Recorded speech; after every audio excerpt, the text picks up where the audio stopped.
What's going on, guys? Welcome back. Video for you today. Do me a favor, like button, subscribe button, criticism in the comment section, Twitter. Shutdown Safety is my username. I want to talk about the debate that's ended. Terrell Owens and Marvin Harrison in the Hall of Fame. Let me preface this just by saying Jerry Rice, hands down, best wide receiver I ever saw play, period. You know, I can't speak for players I didn't see. I don't like when people do that. I don't like when they come in and say, well, Raymond Berry was the best ever. If you never saw Raymond Berry play, you don't know that. Randy Moss, in my opinion, was a very close second. And truthfully, I feel like he was a better athlete than Jerry Rice. But I think he fell victim more to teams looking to make changes and absolutely a misassessment of his work ethic and attitude. I've met Randy Moss several times in racing, and I can tell you two things you won't use to describe him as a quitter or a diva. So with that said, we come to this crossroads with Marvin Harrison and Terrell Owens. And Marvin Harrison statistically didn't do what Terrell Owens did, period. 29 fewer touchdowns, 1,300 less yards. Most importantly, 24 more catches for Marvin. 24 more opportunities to regain those touchdowns and yards to draw those numbers close, and he didn't do it. Marvin also had the benefit of playing with one of the best quarterbacks in the league ever, in his prime, in a dome. He also didn't have to live up to his own mouth like Terrell Owens did.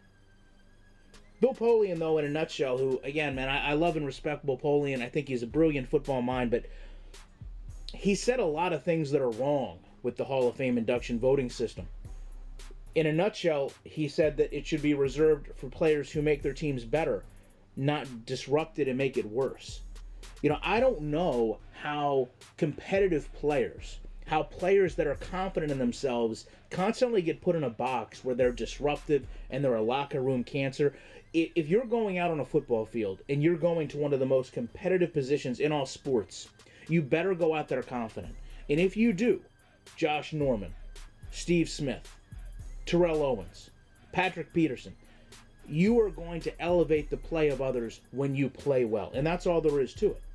Terrell Owens won me over. He won a lot of people over when he returned way too early from a broken ankle and actually tried to become a dominant force. He tried to take over a Super Bowl to will his team to a win.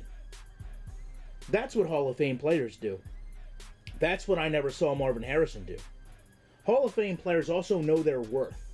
Other teams also know their worth. So when the Eagles refused to reward what Owens did with a new contract, he did what any other businessman would do. He did what any other person would do. This is Terrell Owens Incorporated, remind you. He bet on himself.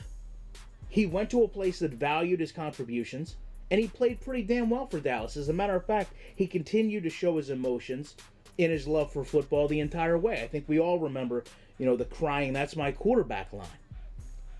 The bottom line to this is from a Colts fan who spent, over $1,000 to own a pair of Marvin Harrison's cleats, to have his gloves from a Super Bowl, countless signed pieces of memorabilia, a fan that was upset when Marvin wasn't a first ballot Hall of Famer. I know Terrell Owens was a better player, and now I'm angry for a different set of reasons.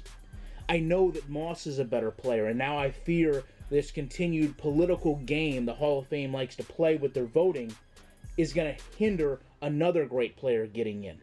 The same system that embraces players like Ken Stabler only after they've died, yet quickly usher in, and I preface from a Colts fan, an average at best quarterback with one Super Bowl win in Tony Dungy. And in my opinion, the worst player in the Hall of Fame, Jerome Bettis. Simply because of, I guess, how they portray themselves after football and how relevant they make themselves to the game, so their contributions to the sport aren't as forgotten as some others are. So I would love to know your guys' opinions on this. I appreciate you checking this one out, and I'll be back tonight with more content.